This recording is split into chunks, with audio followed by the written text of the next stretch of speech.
So we're continuing our coverage of the BT23 set, doing our reviews, and next up on the docket is Justimon. Personally, I always thought Justimon was a really cool archetype, just outside of like the Sentai or like Kamen Rider vibes. He was one of the first cards in the games that interacted with delay options on the board. Something that up until that point had just really been unheard of. But he's unfortunately suffered from a lack of a diverse card pool since his inception into the game, and for example, there's only been 3 Mono Digimon cards in the game until the BT23 set was printed, and one of them wasn't even black. I think it was red. Someone fact check me in the comments if that's not right. So him getting more support alongside the Hootie and CS traits as well seems like a pretty good inclusion in the game. Looking first up at the Mono Digimon, he feels uniquely good for Justimon, letting you get rid of your own device cards as a way to draw and gain memory. For that discard effect, you're also going to be able to target down Dragonkin and Cyborg type Digimon. This is because his line is kind of diverse, where he starts as Dragonkin, like a mini dragon, and then he eventually becomes a Cyborg when you hit Justimon and the Cybertramon. As a side note, I wonder if you can use this guy in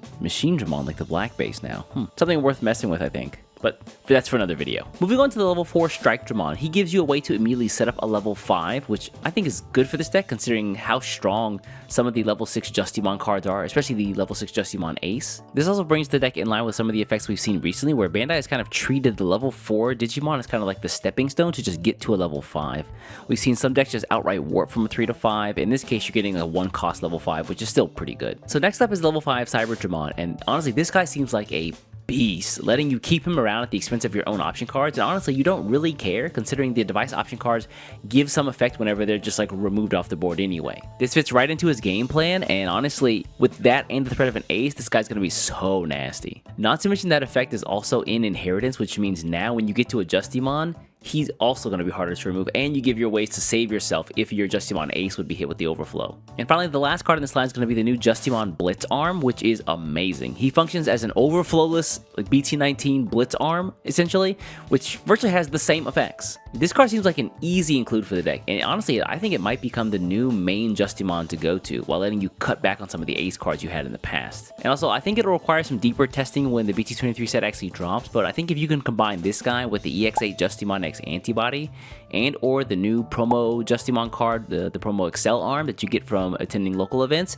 this deck might do some colossal damage. Man, with all these new cards, plus like the prelude video we got for Digimon Time Ranger, which featured Justimon, it must be a really good time to be a Justimon fan. Oh yeah, there's also the Ryuji Mishima Tamer, who is technically focused on the Justimon line, but honestly, based on, if you take a look at his effects, again, reading the card explains the card, he seems to mostly be focused on Hootie cards, and I don't think he's gonna find a lot of interaction with Justimon as it is, so we may still be going to the Ryo Tamers for this deck. Though it might be worth diving into like a CS Justimon deck. That might be an option for builds. If you've been doing some testing, let me know your thoughts or what you found in the comments below. Okay, so we're taking a look at the new birds cards introduced in BT23, or the bird or avian trait cards, and it feels like this time the birds archetype themselves didn't really get an update. It seems like these cards might be more useful as just part of the CS keyword rather than the birds tribe themselves. The one standout here seems to be maybe the bird Dramon, which can play out 1 red or CS Tamer for free in inheritance on deletion. It seems like an upgrade over maybe the BT11 version, which had a max play cost of 4 for the Tamer played. Looking at the Garudamon, giving raid and on deletion play a 4 cost seems more suited to a CS than the actual bird tribe itself, where when you take a look at the birds and like the 4 cost cards they have,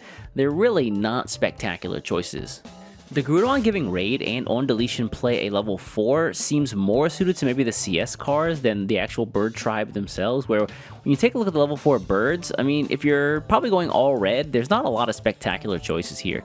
Maybe the BT16 Aquilamon who has jamming, maybe a Saber Dramon, but really outside of that, I'm not really sure what you're going for here. Level 6 Phoenixmon also seems to be more Zaxxon trait focused considering the past iterations. The current go-to I think includes the Phoenixmon X Antibody with just a protoform underneath it with its ability to gain on deletion effects at the end of attack as well. This Phoenixmon with no inheritance effects is just another reason why it seems like it won't fit so well, especially if you're trying to go into that Phoenixmon X like I mentioned before. We also got a new Tamer for the birds archetype in Goro Matayoshi, but he seems like a bit of a weird inclusion considering the birds deck is focused on like on deletion effects, where he buffs the Digimon by 3000 DP and then lets them attack whenever they're either evolved into or played directly. And I think those can be some good use cases for Phoenix X, but considering Garudamon X was limited to 1 per deck, the use case of this card seems pretty niche without you being able to actually attack or find a way to attack without like getting rushed on something. I'll fully admit up front that I'm not a birds connoisseur, but if you are and you've got some ideas about how these new cards can be utilized,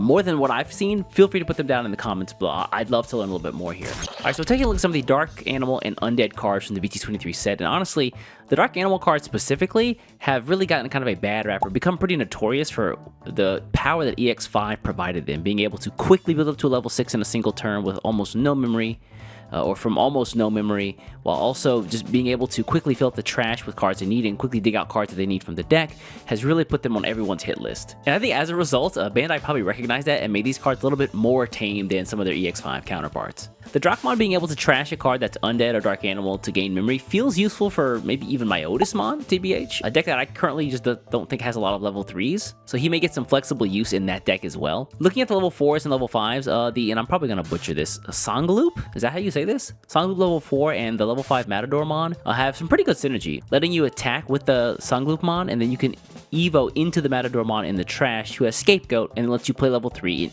to be instantly used as a body for said Scapegoat. The Grand Drachmon, despite being a Dark Animal trait, seems like he is meant for more pure Undead or CS use instead. The 4-cost evolve though does seem a little high, considering you're probably hoping to keep your turn when you evolve into the Grand Drachmon, and then you can, after that, when he plays the level 4 from his effect, you can evolve that level 4 to delete all of your opponent's Digimon of the lowest level. So I'd say right now he seems like a bit of a memory hog as far as his own costs are concerned. His start of main effect plus the on deletion seems to help maybe recurse him, but the way Digimon is right now, we tend to delete the lower level Digimon on our way up to our own boss monster, and then we use the boss monster to remove the opponent's boss monster. So I fear it may often miss the timing here. Even if it were to go off, the Matador Inheritance would force you to lose your level 6 and simply give a level 5, which may likely be taken out afterward as well. Yeah, I thought that maybe you could utilize this guy in like the Dex Dorogoromon deck, but I realized that the Dorogreymon from BT16 only allows you to evolve into Undead Digimon, and he is actually a Dark Animal, the level 6 Grand Drachmon. So yeah, that's unfortunately out the window. But if you've been cooking up any ideas with the deck or like the cards, let me know in the comments below. Anyways, I'm gonna get out of here. Before you get out of here, do me a favor, hit the subscribe button, and I'll catch you in the next one.